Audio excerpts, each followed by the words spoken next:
the very first time you were introduced to sherry, and how has that appreciation for sherry grown over the years? Well, sherry was one of the many beverages that I was introduced to at cooking school in about 1980. So I've been at this for about 30 years.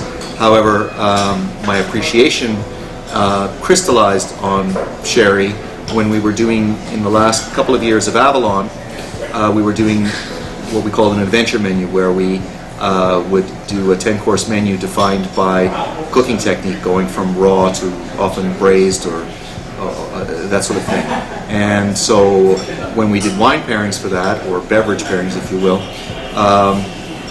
we would need to draw on everything from sake to sherry to wine to spirits, and certainly sherry played a very important role at the beginning or the end of many of these adventure menus that we would do weekly.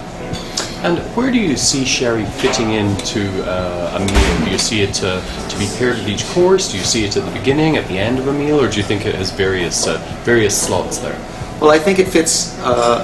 Sherry is really a mouthful of flavor. There's a lot of points. You've got the wood flavors, you've got oxidative flavors, you've got lots of acid, you've got distilled spirit flavors in many of them. So you're catching a lot of different flavors, even though probably in a perfect sherry these will all come together as one.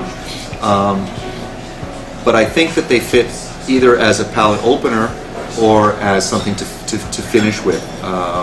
Or immediately prior to a completely distilled spirit as a precursor to the distilled, because if you had a sherry at the end of the meal, it would be one that would have been fortified.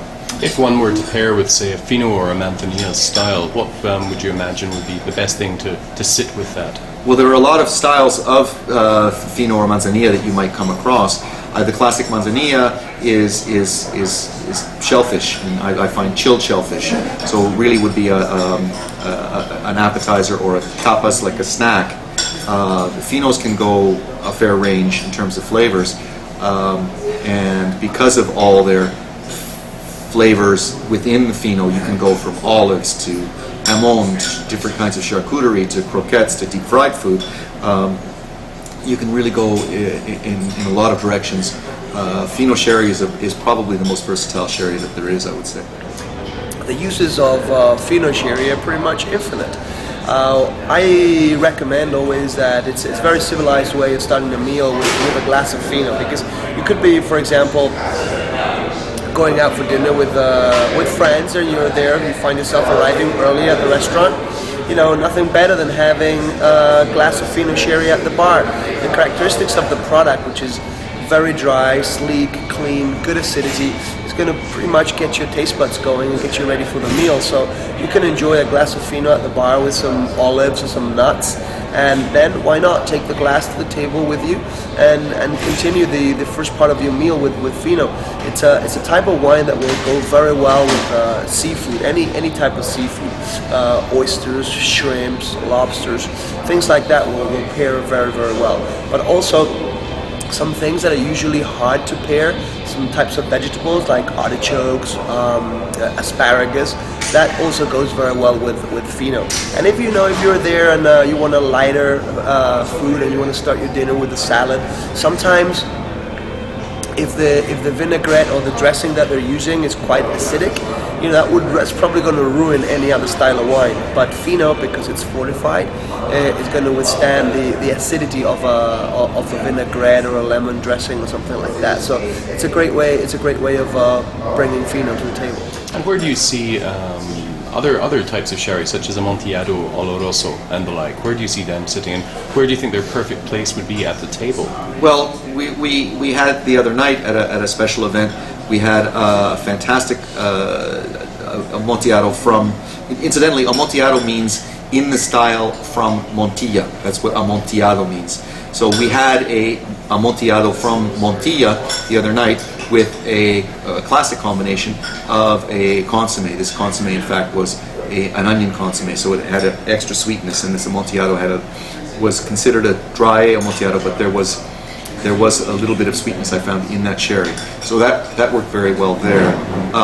The Olorosos that are from old Soleras, from the 30-year-old Soleras, are very, very high in volatile acidity and are hence very, very aromatic. And I find that there's something really, what they say in Italian, vino da meditazione.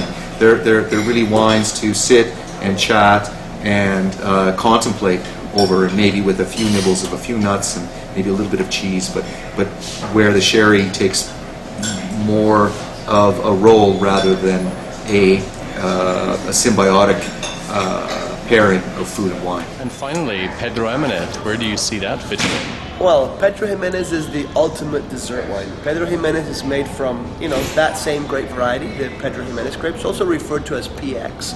And when we harvest these grapes, the grapes are left out on the ground over mats under the baking Andalusian sun for them to shrivel, dehydrate, and become raisins.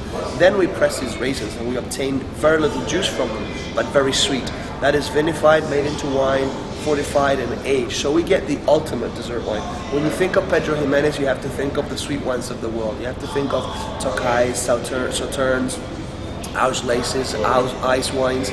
But this particular style of sherry, the Pedro Ximénez, beats them all in terms of levels of sugar. Pedro Ximénez can reach up to 400 grams of residual sugar. So as I say, it's the ultimate dessert wine. It could go very well to accompany a creme brulee, chocolate desserts.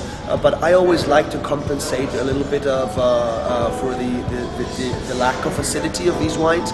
And I always like to incorporate some fresh fruit. So if you're having like a chocolate brownie, something like that, throw some fresh strawberries or something like that. If you're using ice cream, always throw some fresh peaches, because it's going to compensate for the acidity. But they're wonderful wines to sip to.